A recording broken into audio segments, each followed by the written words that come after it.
I brought a picture for Twitter and so on. That's a great help, thank you. And I'm used to public speaking. I can hold it together in front of a camera. Well, we're not there yet, but it is useful to know. And the fact that you've spoken to him and he sounded coherent. A couple of minutes, that's all it was. But still, it's valuable information. His phone went straight to voicemail. We've just been ringing and ringing him. Did Tim say anything else? We've told you everything, word for word. Can we see a map of where you're searching? I can't share that information. Well, you can't or you won't? Look, Sally, the last thing we need is word getting out. Gangs of amateur sleuths tramping around. It's bodies on the ground that count, surely, whether it's amateur or professional. Not if they're trampling all over the evidence. And stoking up crazy conspiracies. You need to trust us. Thanks to your information, Sally, we're now concentrating on another part of the woods. If that draws a blank, then we'll move on. What you and your friends in reception need to do now is go home and wait in case he calls. I'm not leaving. If you want me out, you're going to have to throw me out. Yeah, throw all of us out.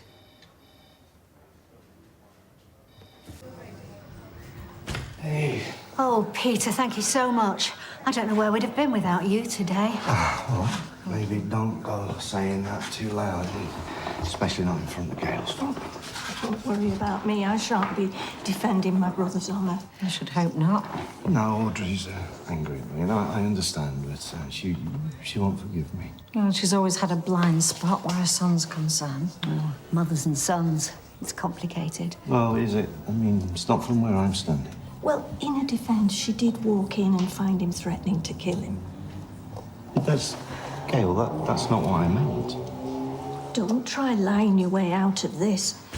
I'd rather you were dead. No, you're twisting that to make it sound worse. That had absolutely nothing to do with what happened. I was angry, and I had every right to be angry. I just said it in the heat of the moment. I didn't mean it. You know, you must have said worse things to David. Come on. No. Oh, Gail. That or something like it.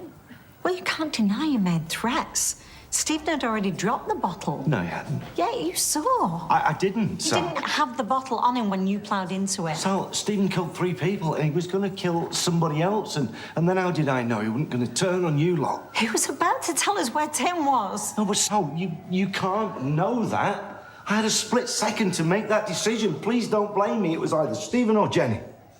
And the right one lived.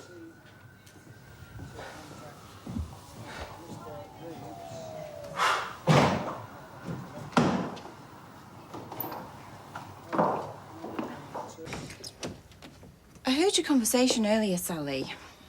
Were you implying that Peter Barlow had other reasons for knocking Stephen Reed down? You went to the scene. Peter's not denying that it was behind the wheel of that car. Yeah, but do you think he did it deliberately to get back at Stephen? Just stating the facts as Stephen's mother sees them. Peter won't have it. He's floating around like he's our guardian angel, and he's not. So what is he then? A man with a grudge? Grudge is too strong a word. Well, isn't that what you implied? You know, Peter saw Stephen ripping off the factory, drugging his wife till she thought she'd gone insane, and he flipped. So when Peter saw Stephen threatening another woman, didn't that give him the perfect excuse? Hang on a minute. That sounds so premeditated.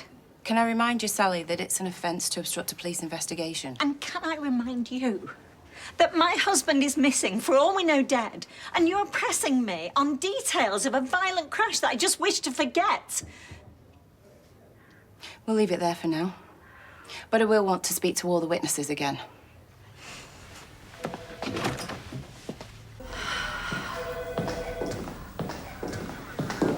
What was all that about? I don't know. I don't like it when people put words into my mouth. They're looking over here. Excuse me. I'm not comfortable with the turn that conversation took just now. It's good news. Tim's been found. In Medlock Woods. The paramedics are taking him to Weatherfield General. There's a car outside waiting to take you straight there now.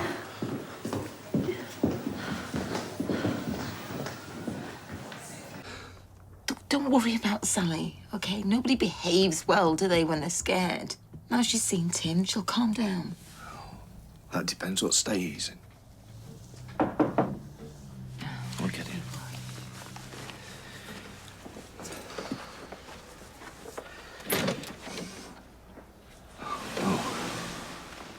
Your friend let us in downstairs. Mr. Cropper. Roy. How can we help? There are no...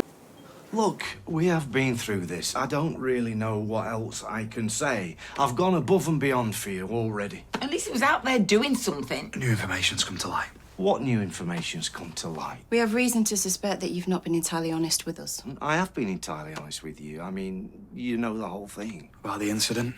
And about your motives. Craig, just vouch for me here, mate, will you? Just tell Peter her. Barlow, I'm arresting you for the murder of Stephen Reed. Come on. You do not have to say anything, but it may harm your defence if you do not mention when questioned something which you later line in court. Anything you do say may be given in Craig. evidence. Come with us, please, Mr. Barlow. Craig, please.